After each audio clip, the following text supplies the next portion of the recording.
So this is how you can add your name to your iPhone's lock screen. Hey everyone, welcome to our guide for iOS. Today you will learn how to add your name in your lock screen when you open your phone. So go ahead and go to settings and then scroll down until you can see focus. Just simply tap on that, tap on the blue plus button at the top right corner, and then tap on custom, and then put your name on this focus.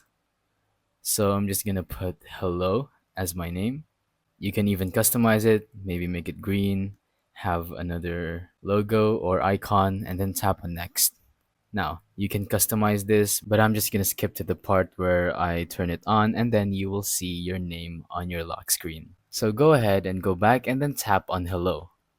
Now, as you can see, this is our focus. What you're gonna want to do is go ahead and scroll down and then turn on your focus.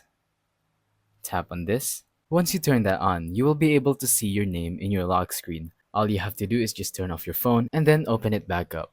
So that's pretty much it. Thank you for watching. Don't forget to leave a like, subscribe, and let us know in the comments if the tutorial worked or if you have any questions. Thank you and goodbye.